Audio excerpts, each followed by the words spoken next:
Qui sont les vrais mandingues?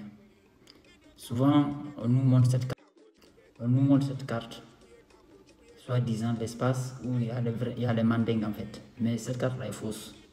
Parce que, en fait, dans cette région qu'on dit Nioro du Sahel, la frontière Mauritanie et puis à la frontière du Sénégal, ils sont négligeables en fait.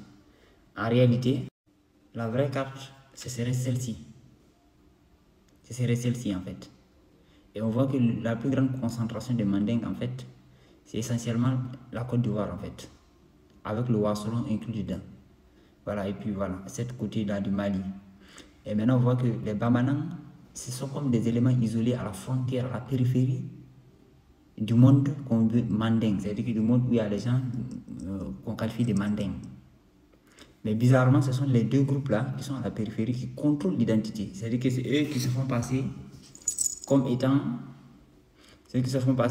les vrais mandingues. Maintenant, on va voir dans l'histoire qui est-ce qu'on appelait mandingue. Cette image-là, elle date de 1843. C'est pas une image, c'est une gravure.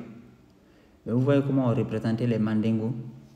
Les mandingues, les femmes mandingues qui sont en train de danser avec le tam-tam et tout ça. Vous voyez les plumes là sur la tête là. On peut remarquer que déjà ça n'a rien à voir avec ça.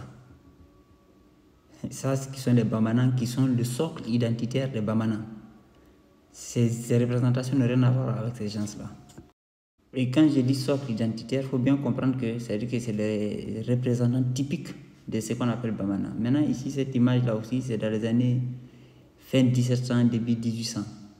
Ça, c'est un gars qu'on dit Feloupé, qui est une ethnie qui existe, et on nous dit, voilà, un mandin là-bas.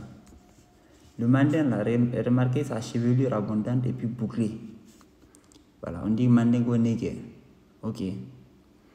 Et on voit que le fleuve a été appelé fleuve Niger. Niger qui veut dire néger. C'est une prononciation française en fait. On a ici une autre représentation, un feloupé avec un manding. Pareil, on remarque ici la peau très lisse du manding en question et puis avec une chevelure bouclée et puis les traits fins. On dit un feloupé et puis un mandingo. Les feloupés, on les retrouve, ils sont, je crois, dans la Guinée-Bissau. Ils existent toujours. Et on voit bien que c'est eux qu'on a représenté là-bas. La façon de s'habiller et tout. Ça, il n'y a pas de doute.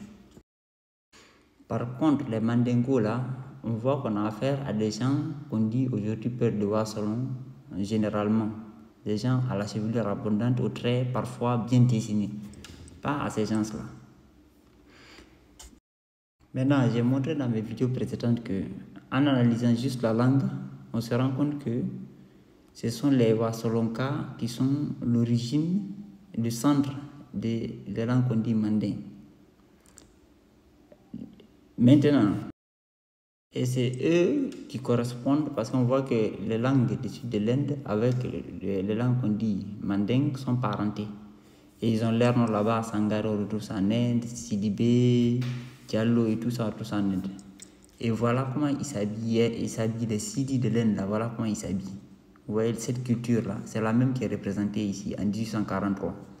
En fait, ce sont les gars là, ça c'est des Wassolonka, c'est-à-dire que ça c'est des Sidi de l'Inde.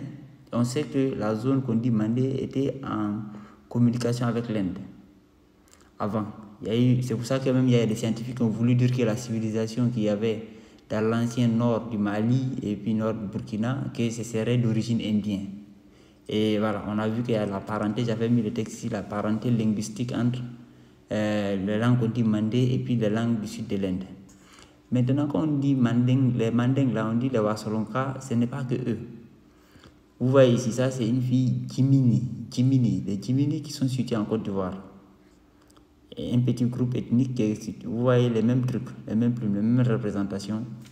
Voilà, ici, ça c'est des Odjeneka. Vous voyez les mêmes trucs, les mêmes plumes, les mêmes représentations. Ça, c'est des Odjeneka. Ça, c'est des Djimini. Les Djimini, voilà où on les retrouve en Côte d'Ivoire. Voilà là où ils se situent. On a ici, ça, c'est des peuls, avec le chapeau, avec les plumes dessus. Et puis voilà, là aussi une plume. Ça, c'est des peuls aussi. Ça, c'est à Korogo. Des joueurs à Korogo, en Côte d'Ivoire, dans les années 1950. Le même type de chapeau. Vous voyez le même type de chapeau avec les plumes. Voilà, ça, comme je l'ai dit, là, ça, c'est un Ogéné, là.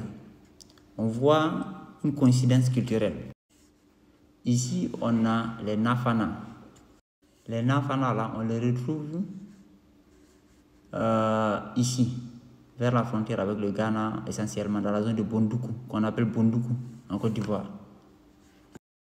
Donc, ici, on a les Nafana. On voit à peu près la même culture vous voyez, et puis les corps vertes, c'est pas les corps lourds qu'on qualifie de bantous là, avec cette mentalité de porter les trucs sur la tête durant les cérémonies. Ça c'est une Wassolonka, ça c'est une Jimini, ça c'est des Odjeneka, selon le texte. Ça c'est des Koyaka qui sont plus au sud, vers le centre. Ça c'est Djoula. Vous voyez non? En fait, tout cela qu'on regarde, on voit qu'il y a une convergence culturelle et même phénotypique en fait. Ça, par exemple, c'est une représentation des chanteurs célèbres Wassolon, des femmes du Wassolon célèbres, des peuples du Wassolon célèbres. Wassolon Fanta, Sangaré, ainsi de suite. Donc, tous ces gens-là, parce que ici, les Odjeneka, ils se situent vers ici. Ils se situent vers ici. Les Jimini se situent vers ici, vers le centre ici. Et puis les Nafana, non, c'est les Nafana qui sont vers ici.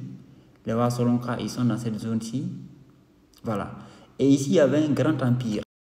Il y avait l'empire qu'on appelait l'empire Kong, qui a son apogée, allait jusqu'à dans le nord-ouest du Ghana. Allait jusqu'au Mali, au contact avec le Massina, et descendait jusqu'à son influence, quoi. Pas ses frontières réelles, mais sa zone d'influence allait jusqu'à Adjopé. Donc, en fait, on voit bien que les gens qu'on disait Mandé, en fait, c'était les gens qui étaient dans cet empire-là en réalité. Vous voyez, non? Donc, qu'est-ce qu'il faut comprendre?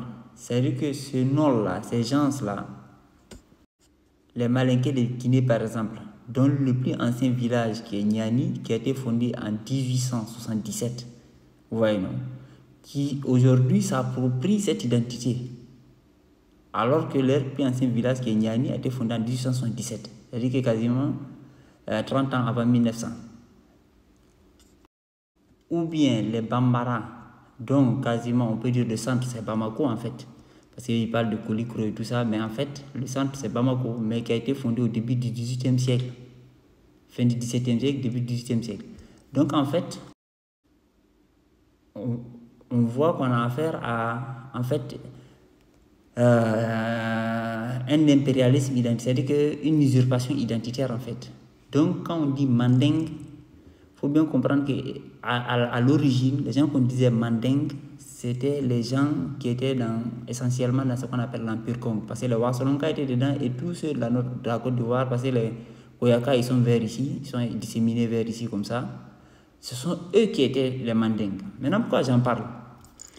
Parce que, premièrement, ça nous permet de comprendre l'histoire, mais aussi ça nous permet de comprendre les peuples avec qui on a une relation historique en fait. Parce que ça veut dire que les gars qui ont été appelés Manding à l'origine, les Wassolonka, c'est des peuples. Vous voyez, non? Voilà. Donc, ce mécanisme qu'ils ont mis en place là, ils ont effacé l'identité de ces peuples-là dont on n'entend quasiment jamais parler. Vous pouvez aller vérifier, on a rarement parlé de Jimini ou de Nafana, ou même de Koyaka, c'est rare. Hein? Mais bon, on en parle, mais c'est rare. Ni de Odjeneka. Et bien, c'est ce même processus-là qu'ils ont fait chez nous, en fait, aussi. Pareil que les Hausa ont fait avec les peuples qu'on dit Sulubawa du nord du Nigeria, que les gars Soussou essaient de faire, par exemple, aujourd'hui en Guinée. On a le cas de Sumba Toumani, qui vient de Kita, c'est-à-dire qu'il est dans le Kasso, qui a fondé Dubreka en 1657. Mais on essaie de nous le faire passer comme étant un Soussou, un soi-disant dialogué, qui veut ethnique, qui veut fabriquer. Alors que, non seulement son nom, Samba et Toumani, ce sont deux noms peuls, mais il avait eu trois enfants, dont l'un c'était Kanté, un nom peul, l'autre Sangaré, qui était un nom peul, et l'autre Demba, qui sont des noms peuls. Aujourd'hui, il veut nous le récupérer carrément et dire que c'était un Soussou.